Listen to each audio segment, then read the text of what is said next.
La estrategia del presidente Andrés Manuel López Obrador está en marcha. Sí, a pesar de la decisión que tomaron los ministros y del juicio político que se viene sobre Alberto Pérez Dayán, obviamente el servicio de Norma Piña de los intereses de las empresas que tuvieron un jugoso botín del país durante años, desde las reformas que impulsó Peña Nieto. El problema no está en esta situación, en el contexto que lo plantea la Suprema Corte, a pesar de que hay irregularidades que se pueden detectar y que son contrarias a su propia ley interna, su propia ley de procedimientos. Pero creo que la estrategia del presidente de la República está también en marcha. Una de ellas, y creo que es la más importante, y no se ha hablado de este caso, de este tema, es obvio que el Poder Judicial todo lo va a estar echando atrás, todo lo va a batear. Entonces, ¿qué se puede hacer para evitar que los ministros y ministras, la mayoría, sigan con esta tónica de estar echando atrás reformas? Porque se vienen otras que en el mes de abril las van a igual a desechar. Esto ya lo sabe el presidente de la República. Algunas de ellas van a ser consideradas dentro de este rubro que le platico. Se llama de carácter estratégico para el país. Y eso no lo pueden evitar. Esa es una facultad que tiene el presidente de la República. Mire, la Suprema Corte tiene ya preparado el revés a las 11 reformas avaladas por Morena en el llamado Viernes Negro, que fue un viernes como cualquier otro, solamente que los panistas o los prianistas se quedaron de pijamada y luego pues dijeron que no estaban de acuerdo. Aquella vez que la tamalera VIP de Claudio Jicotenca González Guajardo se fue a encadenar a una silla. Se aprobaron las reformas, piensan obviamente en echarlas abajo. La Suprema Corte frenaría 11 reformas avaladas por Morena el 28 de abril de 2023 por violaciones graves en el procedimiento legislativo. Es decir, están aferrados a legislar. La Suprema Corte alista esto. De acuerdo con el periódico Reforma, que todo lo deforma, 4 ministros proponen al Pleno de la Suprema Corte anular reformas constitucionales aprobadas el 28 de abril de 2023 por violaciones graves en el proceso legislativo. Esto tiene que ver con lo que dice Lenia Batres, que la Corte no tiene dueño, pero sí tiene dueño en estos momentos. La Corte no tiene dueños, habría comentado la ministra del Pueblo en una entrevista con el periódico El Universal, con los analistas que están ahí, usted los ve en pantalla, ahí los tiene. Juan Pablo Becerra Costa, David Aponte y Maite Azuela. El hecho de que la Corte no tenga dueño no quiere decir que vaya a, bueno, por lo que dice, entiendo el contexto en el que lo dice Lenia Batres, porque ella fue la primera que dio el aviso de que fue un albazo y que está en contra de la ley, de la legalidad, lo que sucedió en el ambiente de la segunda sala, que pertenece a la Suprema Corte de Justicia de la Nación. 5 integrantes, uno se excusó de poder participar, que fue Javier Lainez Potisek, pero Mario Pardo Rebolledo y Pérez Dayán votaron a favor. Lenia Batres junto con Yasmín Esquivel Moza votó en contra. A pesar de eso dijo, pues yo tengo el voto de calidad, Pérez Dayán, que preside la segunda sala de la Suprema Corte de Justicia de la Nación, y dijo, así se va, porque es menester que haya competencia. Así lo justificó. Dice Lenia Batres que la Suprema Corte no tiene dueño, pues perdón, pero sí tiene, ministra. En este momento es Norma Piña y el grupo de incondicionales. En una emisión con los de casa, así se llama el director general editorial del Universal, David Aponte, sostuvo una reunión. Y Lenia Batres, entre otras cosas, señaló que la Suprema Corte de Justicia de la Nación no tiene dueño. No debiera tener dueño, pero lo tiene. Ni siquiera el titular del Ejecutivo se ha atrevido a sentirse dueño de ese poder judicial que antes estuvo al servicio del Poder Ejecutivo, que era el poder de los poderes. Considerar a la Comisión Federal de Electricidad como una empresa estratégica del Estado mexicano, de golpe y porrazo le cierra toda la posibilidad a la Suprema Corte, al Poder Judicial concretamente, de poder mantener esa línea en la que todo lo quieren echar atrás. Esas 11 reformas de las que ya habla la Suprema Corte, de que los tiene programadas para abril y las va a echar abajo, se vuelven a presentar o se interpone una impugnación y tiene que darle largas, obviamente, para que Esto terminaría en diciembre próximo, cuando sale de la Suprema Corte Luis María Aguilar Morales. Y entonces ya no quedarían los 8 magníficos que se hacen llamar así, que son Norma Piña y el resto, ¿no? Son otros 7, hacen 8, se quedarían con 7. Ya no tienen las 2/3 partes que requieren para en el Pleno votar en contra de las 11 reformas. Es un juego de tiempos. Igual podría ser que antes saliera Pérez Dayán y tuviera que entrar otro ministro, por lo que va a enfrentar el juicio político. Eso creo que ya lo analizan la Cámara de Diputados con seriedad. La bancada de Morena, del Partido del Trabajo, del Partido Verde, y por ahí se puede hasta meter el mismo Movimiento Ciudadano, si es que les parece que se ha violentado el derecho de los mexicanos. Considerar a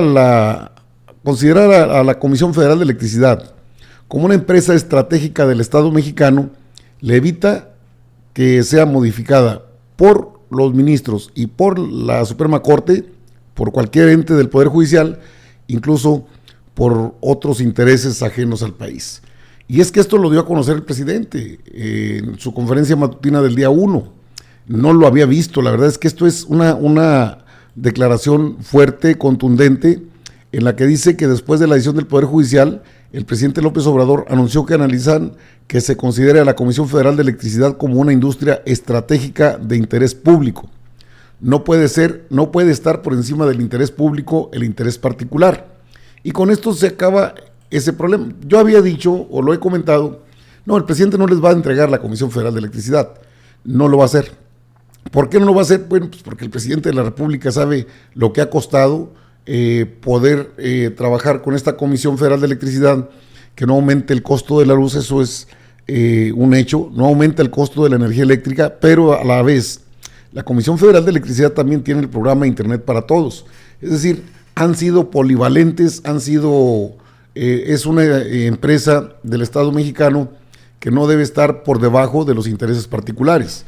Así lo comentó en esta conferencia de prensa del día 1, en este extracto. Cheque usted. Estamos analizando exactamente lo que queremos, que se considere como una industria estratégica de interés público, que se proteja el interés público. No puede estar por encima del interés público el interés particular. Entonces, el modelo neoliberal o neoporfirista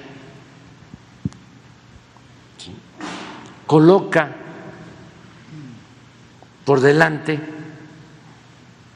el interés particular de empresas nacionales y sobre todo de empresas extranjeras.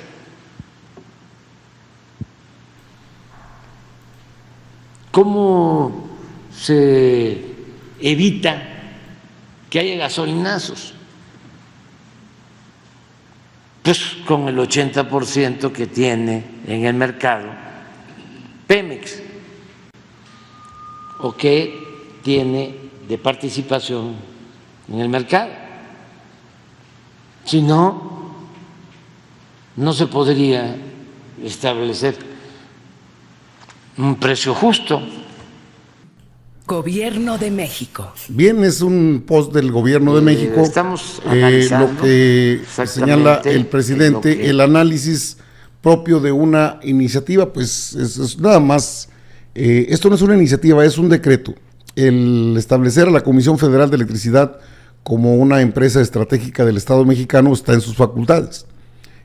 Van a moverse para declarar que eso es inconstitucional, pero eso les va a llevar buen tiempo. Hay otros asuntos que se tratan en estos momentos. Aparte están las 11 leyes, donde está el espacio aéreo mexicano, donde hay la vigilancia de lo que es el ejército mexicano, la Fuerza Armada, en los aeropuertos del país. Hay muchas cosas, muchas iniciativas, las 11 que están planteando en abril. Pero esto detiene de facto, de repente, así de pum, de ya, el hecho de que surta efecto lo que determinó la segunda sala de la Suprema Corte de Justicia de la Nación, es decir, queda sin efecto. Para la Comisión Federal de Electricidad queda sin efectos, es un decreto, lo expide el presidente de la República, dice, estoy pensando en eso, primero va la impugnación a la misma Suprema Corte de Justicia de la Nación, luego sigue el decreto, un decreto con el que termina ese problema. Los empresarios privados, estamos hablando de los dueños de los Oxxos, ¿no? Estamos hablando de Soriana, los dueños de Altos Hornos de México, los empresarios del extranjero que han hecho pingües negocios aquí en el país, esos no van a poder mantener el tipo de negocios que hicieron durante tanto tiempo. De hecho, esta postura del presidente, este anuncio de declararla de interés estratégico a la Comisión Federal de Electricidad, declararla de interés estratégico y de interés público, esto la coloca fuera del alcance de la misma Suprema Corte, de todo el Poder Judicial, y dejaría con un palmo de narices a los ministros que están muy interesados en favorecer, hay que decirlo, a empresas extranjeras, ¿no? Como Repsol o como otras empresas, Odebrecht. ¿Cuántos billetes hicieron al amparo de ese tipo de negocios? Lo que dice Lenia Batres, pues no, es que la Corte no, creo que la Corte no debe tener dueño, y criticó a las élites de la Suprema Corte en ese programa. La llamada ministra del Pueblo, Lenia Batres, ha tenido desencuentros fuertes con sus mismos pares, porque son iguales, y sin embargo se ha mantenido firme. En esa sesión de la segunda sala, donde ella está adscrita, hizo una disertación bastante amplia, el por qué consideraba que esto no debiera tomarse en cuenta, es decir, los amparos promovidos por empresas muy poderosas en lo económico, pero que están por encima del interés colectivo, del interés del país. Esas situaciones, desde luego, han generado cualquier tipo de comentarios. La misma actitud del ministro Pérez Dayán, creo que no se dan cuenta, no se dan cuenta de lo que generan con sus acciones. De tal forma que el hecho de declarar a la Comisión Federal de Electricidad como una empresa de interés estratégico para el país, detiene las ambiciones de los empresarios. Van a seguir, obviamente, el PRI, PAN, PRD y Movimiento Ciudadano picando piedra con el Poder Judicial, pero una vez que se emita el decreto, tendrán que ir sobre ese decreto y sobre otros más que se vienen. Entonces son decretazos, le van a llamar así, decretazos, porque el PAN y el PRI, el PRD, lo que queda del PRD y el Movimiento Ciudadano quieren que nosotros paguemos más por la energía eléctrica y colocar a la empresa mexicana del Estado, a CFE, Comisión Federal de Electricidad, hasta el fondo del despacho de energía eléctrica, y que tengamos que pagar lo que consuman los Oxxos, lo que consuma Altos Hornos, lo que consuman las Sorianas, lo que consuman todos los grandes consorcios. Ese fue el acuerdo. Pagaba creo que 50 pesos de luz Altos Hornos de México, que tiene ahorita un problema de liquidez, pero es porque el dueño, Alonso Ancira, también no quiere pagar lo que debe. Se lo van a cobrar. Bueno, pero volviendo al tema, la Comisión Federal de Electricidad debe ser declarada empresa estratégica del Estado mexicano, por supuesto. Y creo que el presidente hace lo correcto ante la embestida ilegal incluso, o muy cuestionada, del ministro Pérez Dayán, que solito se echó la soga al cuello y dijo, yo soy el voto de calidad. No, no es. Y obviamente obedece a los intereses que genera todo el grupo de poder, como un partidillo político que se ha convertido en la Suprema Corte. Debieran ser los garantes de la Constitución, y miren lo que acaban. Pero hay respuesta, hay líder, hay presidente. No van a poder saquear, como lo hicieron en sus tiempos de Peña, la energía eléctrica de este país. Así de sencillo.